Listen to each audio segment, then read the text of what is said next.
Dear students and HR management professionals, अस्सलाम वालेकुम। मैं आप सबको YouTube channel learning with Mohsin Iqbal में खुश आमदीद कहता हूँ और मुझे उम्मीद है कि आप हमारे चैनल से काफ़ी लर्निंग कर रहे होंगे।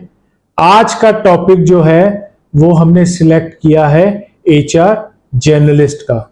इससे पहले मैं एक आपसे शेयर कर चुका हूं कि एचआर स्पेशलिस्ट कौन होता है, उसकी रोल्स एंड रिस्पॉन्सिबिलिटीज क्या होती हैं और क्यों लोग एचआर स्पेशलिस्ट बनते हैं। फिर एक सवाल किया गया कि सर एचआर स्पेशलिस्ट तो हैं, तो फिर एचआर जर्नलिस्ट क्या होते हैं और क्यों लोग एचआर जर्नलिस्ट बनते हैं। तो याद रखें, मैंने आपको पहले बताया था कि एचआर स्पेशलिस्ट एचआर के किसी भी एक एक्टिविटी को या एचआर के फंक्शंस को लेके चलते हैं।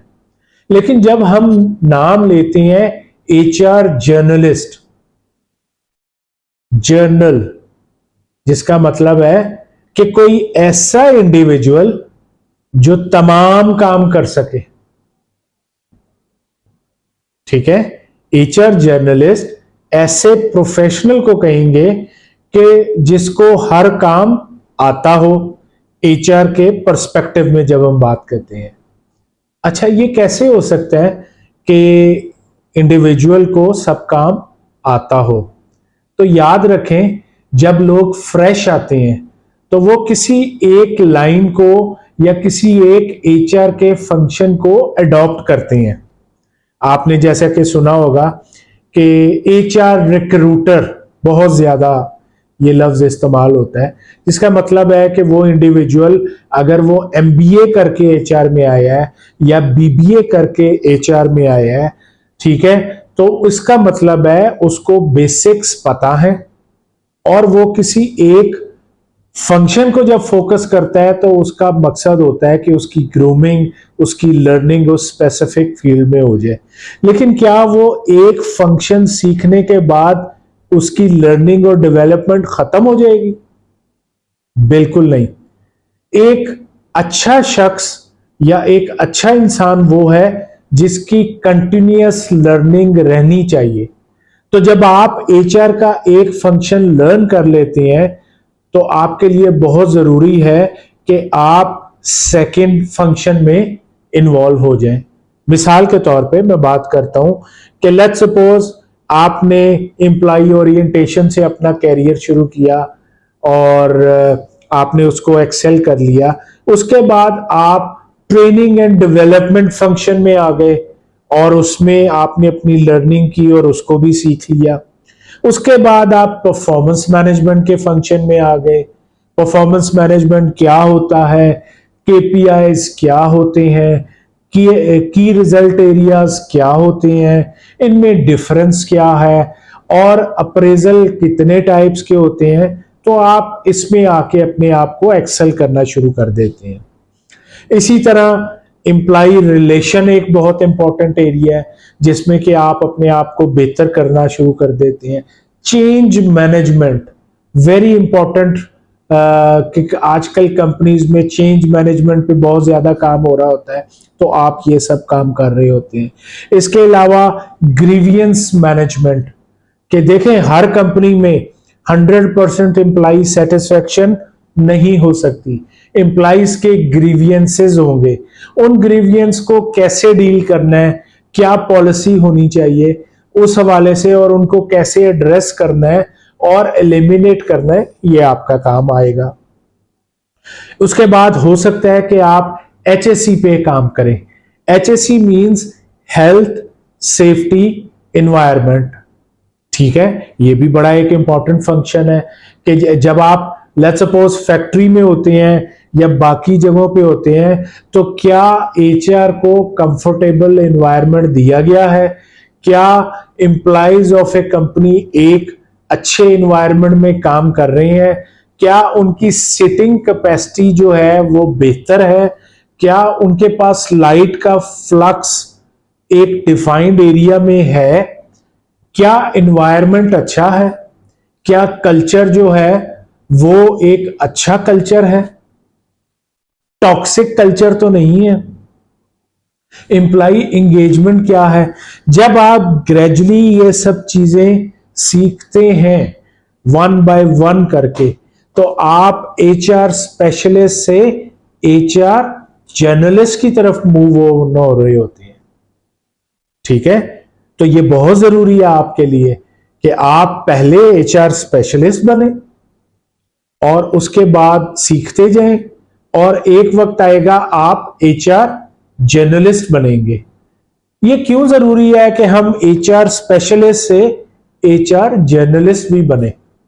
तो याद रखें कि जब आप हेड ऑफ एचआर की पोजीशन पे आएंगे, या आपका गोल है कि मैं कुछ वक्त के बाद एचआर का हेड बनूं किसी भी कंपनी में, तो आप एचआर के हेड उसी वक्त बन सकते हैं कि जब आप एचआर की तमाम एक्टिविटीज, ड्यूटीज, फंक्शंस और निटी ग्रिटीज को अंडरस्टैंड करेंगे, उसमें काम कर चुके होंगे, तो ही आप एक अच्छे जर्नलिस्ट बनेंगे।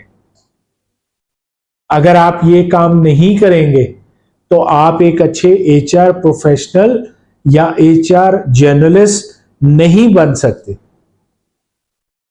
और अगर आप अक्सर लोगों से मिलेंगे तो आप देखेंगे कि जो हेड ऑफ एचआर की पोजीशन है, ठीक है, या जो की पोजीशन होती है किसी भी कंपनी में, तो वो लोग क्या कर रहे होते हैं? वो फुल कंट्रोल ले लेते हैं ऑर्गेनाइजेशन का, इसलिए कि चाहे रिक्रूटमेंट हो, ट्रेनिंग हो, कंपनसेशन हो, ओडी हो, एम्प्लॉय रिलेशन हो, आईआर हो, ये सब चीजें उन्हें पता होती हैं। ठीक है, मैं आपसे एक मजे की बात करता हूं कि शायद आपको पसंद आए या ना आए, लेकिन जब भी मैं कहीं इंटरव्यू के लिए जाता हूं तो मुझसे एक अक्सर सवाल पूछा जाता है कि मोहसिन साहब अपने आप को डिफाइन करें। आपने अक्सर देखा होगा कि जी टेल अस अबाउट योरसेल्फ, वो 1-1.5 मिनट का टाइम होता है जिसमें आप अपने बारे में बताते हैं, लेकिन वो चीजें नहीं जो सीवी में है, क्योंकि वो तो उसके पास है, आप कुछ और चीजें बताती हैं। तो मुझसे अगर ये सवाल पूछा जाता है कि मोहसिन साहब हम आपको इस कंपनी में रख तो ले, लेकिन क्यों रखें, तो मेरा एक जवाब होता है, मैं एक पेपर अपने साथ जरूर रखता हूं। मैं कहता हूं sir, I like blank paper. अगर आप देखें तो ये मैं आपको ब्लैंक पेपर दिखा रहा हूं, बिल्कुल ब्लैंक। अच्छा, ये बड़ा कंफ्यूजिंग मेरा आंसर होता है, और कई मुझसे इंटरव्यूअर कहते हैं या एम्प्लॉयर पूछे होते हैं व्हाट डज इट मीन, क्या मतलब है? तो मैं उनको आंसर देता हूं कि sir, if you will give me opportunity in HR department of your company, तो अगर ये कंपनी बिल्कुल ब्लैंक है, I have the competency, I have the skills, I have the ability to develop proper HR of this company as a multinational company. Clear?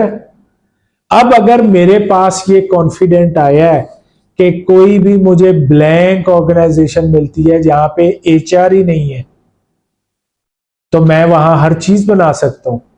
ये कैसे possible है? क्या मैंने डिग्री बाहर से ली है? क्या मैंने एचआर में स्कॉलरशिप किया है?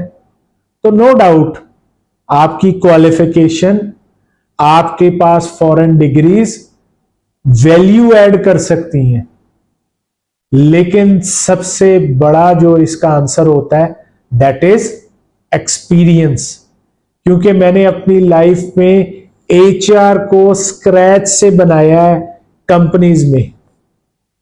अगर किसी भी कंपनी में कोई काम नहीं हो रहा होता तो मुझे कोई टेंशन नहीं है, मेरे लिए तो वो बड़ी एक अच्छी होती है कि मैं इस ब्लैंक पेपर पे जो भी चाहूंगा वो मैं बना लूंगा।